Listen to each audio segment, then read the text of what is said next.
સૌ મહેમાનોને આવકારી રહ્યા છે ત્યારે સૌ દાતાઓને આવકારી રહ્યા છે ત્યારે સૌ દાતાઓને આપણે બિરદાવી રહ્યા છીએ ત્યારે અહીં આ ઉજળા અવસરે જામનગર જિલ્લાના આંગણે સવિશેષ સૌ મહેમાનોને આપણે બિરદાવી રહ્યા છીએ ત્યારે અહીં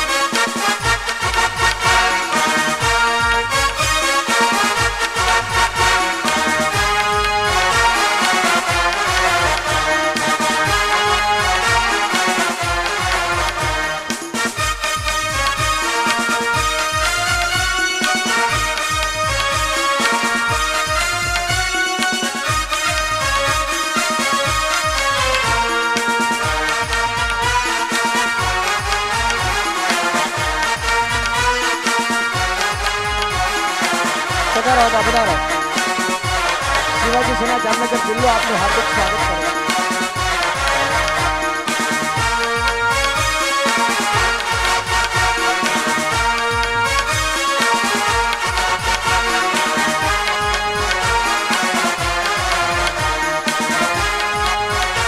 શિવાજી સેના ગુજરાત રાજ્ય જામનગર જિલ્લો આપનું વેલકમ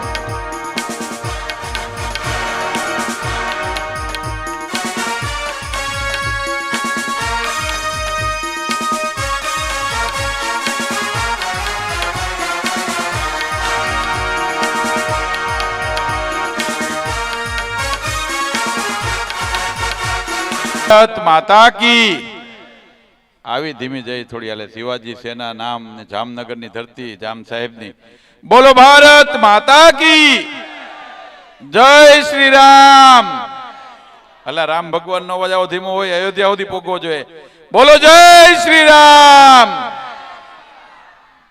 આજે શિવાજી સેના દ્વારા આયોજિત જામનગર ની જામ સાહેબ ની આ ધરતી ઉપર 101 દીકરીઓના શુભ લગ્ન પ્રસંગના આજના કાર્યક્રમમાં આપણી વચ્ચે ઉપસ્થિત જામનગર શહેરના અધ્યક્ષ અને સંગઠનમાં વર્ષોથી કામ કરતા આદરણીય શ્રી કગથરાભાઈ એવા જ જામનગરના પ્રથમ નાગરિક મેયર ભાઈ શ્રી વિનોદભાઈ અમારા સ્નેહી જામનગરના લોકપ્રિય ધારાસભ્ય અને હમણાં જ જેમના ઉદ્બોધનથી આપ સૌને પ્રેરિત કર્યા છે એવા આદરણીય રીવાબા જેમણે આપણને બધાને અહીંયા ભેગા થવાની તક આપી છે અને મને ગમતો વિષય એટલે સમૂહ લગ્ન ખૂબ સામાન્ય વ્યક્તિ જેને કહેવાય કે કોઈ કરોડપતિ કે અબજોપતિ નથી એક સામાન્ય ખેડૂતનો દીકરો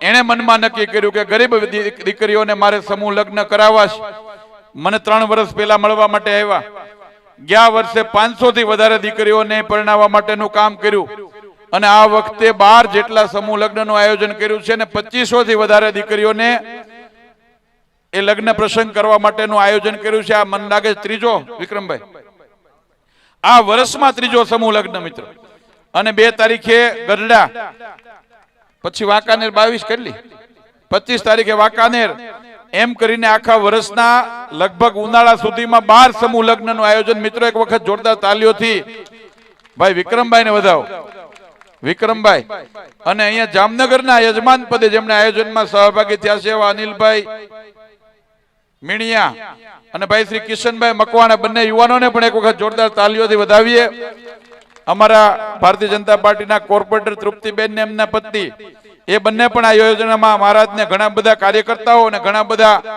આખા જામનગરની આયોજન સાથે જોડાયેલી આખી ટીમ આપ સૌ આટલી વિશાળ સંખ્યામાં જાનમાં પધારેલા સૌ જાનૈયાઓ અને માંડવે પધારેલા સૌ માંડૈયાઓ અને જેઓ આજે પ્રભુતામાં પગલા પાડવાના છે એવા 101 નવદંપતિ યુગલો હું એ સૌ યુગલોને પણ હૃદયની શુભકામના પાઠવું છું સૌ આયોજક મિત્રોને પણ ખૂબ ખૂબ શુભેચ્છા આપું છું અભિનંદન આપું છું જેમણે આ સમૂહ લગ્ન કરવા માટે ધન રાશિનું દાન તરીકે આપ્યા છે દાન એવા સૌ દાતાઓને પણ હું અભિનંદન આપું છું શુભેચ્છા આપું છું અને ભાઈ વિક્રમભાઈ ને એમની આખી ટીમ એમને પણ અભિનંદન આપું છું ને પરમ કૃપાળુ પરમાત્મા ભગવાન શ્રી રામના ચરણોમાં પ્રાર્થના કરીશ કે આ કાર્ય સાથે જોડાયેલા સૌ સ્વયંસેવકો સૌ દાતાઓ સૌ આયોજકોને ભગવાન ખૂબ સમૃદ્ધિ આપે, ખૂબ સુખી રાખે, એમના મનની બધી જ ઈચ્છાઓ પૂરી કરે.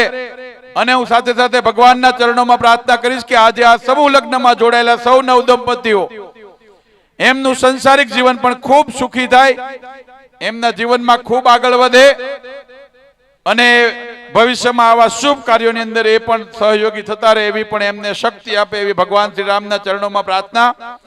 મિત્રો, હું વિશેષ આભાર વિક્રમભાઈનો માનીશ કે મારા પણ જીવનની એક તમન્ના હતી કે મારે દીકરીઓ માટે કંઈ ને કંઈ કરવું.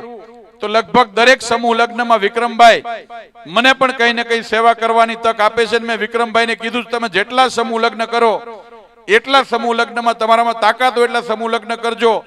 એટલા સમૂહ લગ્નમાં સોનાના પેન્ડલ આપવાની જવાબદારી મારી, ભરતભાઈ બોગરાની. આ ત્રીજા લગ્નની અંદર મને તક આપી છે, એના માટે હું વિક્રમભાઈ ને એમની ટીમનો પણ આભાર માનું છું. મિત્રો, આપણે બધાય એવા સમયે સમાજ ઉત્થાનનું કામ કરીએ છીએ કે જ્યારે હિન્દુસ્તાન એક નવા ભારતના નિર્માણ તરફ આગળ વધી રહ્યું છે અને સમૂહ લગ્ન એ સમાજના છેવાડાના માણસને એ સમાજની મુખ્ય ધારા સાથે જોડવા માટેનું આ કામ છે. અને આજે વિશેષ અભિનંદન આપીશ આ ટીમને એટલા માટે કે જ્ઞાતિ જાતિથી પર ઉઠીને સર્વ જ્ઞાતિ સમૂહ લગ્નનું આયોજન કર્યું છે. એટલા માટે સૌ આયોજકોને અભિનંદન આપીશ.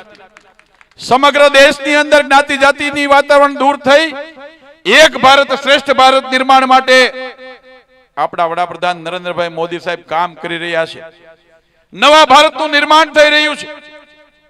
અયોધ્યાની અંદર ભગવાન શ્રી રામની પધરામણી થઈ ગઈ છે. આપણું રાજ્ય એટલે રામ રાજ્યની શરૂઆત થઈ ગઈ છે.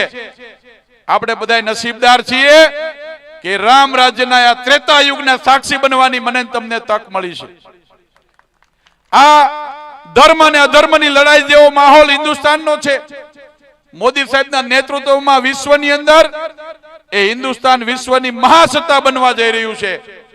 મારે તમારે એ ધર્મ યુદ્ધના સૈનિક તરીકે કામ કરવાની આપણને તક મળી છે. ત્યારે મારે વિશેષ વાત નથી કરવી, પરંતુ આજે આ પવિત્ર કાર્યમાં આપણે ભગવાન શ્રી રામના ચરણોમાં પ્રાર્થના કરીશું આપણને બધાને એવી શક્તિ આપે, આપણને બધાને એવી બુદ્ધિ આપે, આપણને બધાને ભગવાન શ્રી રામ એવી તાકાત આપે.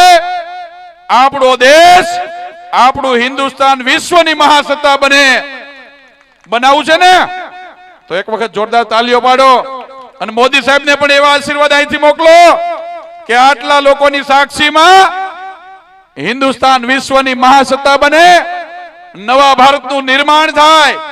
એના સૈનિક તરીકે આપણે બધાએ કામ કરવાનું છે.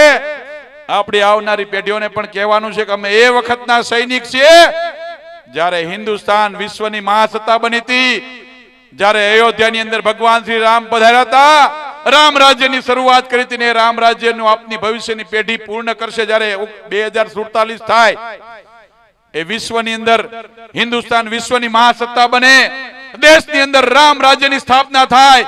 આ દેશની અંદર મારો ગરીબ માણસ હોય, પછાત માણસ હોય, પીડિત માણસ હોય, શોષિત માણસ હોય, એ બધાનું ઉત્થાન થાય અને દરેક પરિવારનો વ્યક્તિ એ પોતાના પાકા મકાનમાં રહેતો હોય, દરેક વ્યક્તિ પોતાનું કામ ધંધો ને નોકરી કરતો હોય. વસુદેવ કુટુંબકમની ભાવનાથી આપણો આખો દેશ એ સમૃદ્ધિ તરફ આગળ વધી રહ્યો હોય અને એ સમૃદ્ધિનું દ્વાર એટલે હું માનું છું વસુદેવ કુટુંબકમની ભાવનાનો સાચો દાખલો અહીંયા વિક્રમભાઈ અને શિવાજી સેનાની આખી ટીમે પ્રસ્થાપિત કર્યો છે. આજના સમૂહ લગ્નમાં આપણે એ આખી ટીમને અભિનંદન આપીએ છીએ. આપણને ભગવાન શ્રી રામ જ્ઞાતિ જાતિના વાડામાંથી દૂર રહીને એક પરિવારની જેવી શક્તિથી રહેવાની તક આપે અને આવા જ આવા સમાજ ઉપયોગી કાર્યો કરતા રહીએ. એ જ ભગવાન શ્રી રામના ચરણોમાં પ્રાર્થના. આપ સૌને ખૂબ ખૂબ શુભકામના.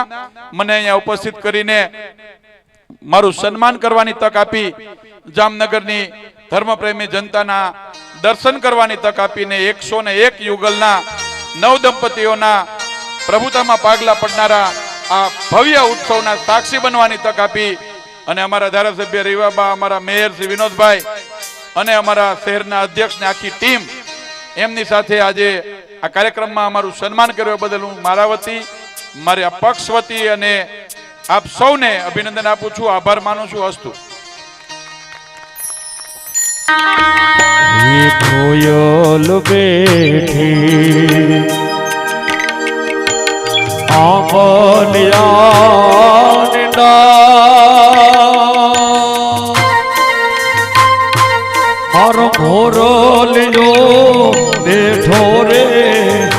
પીઠને કાગરે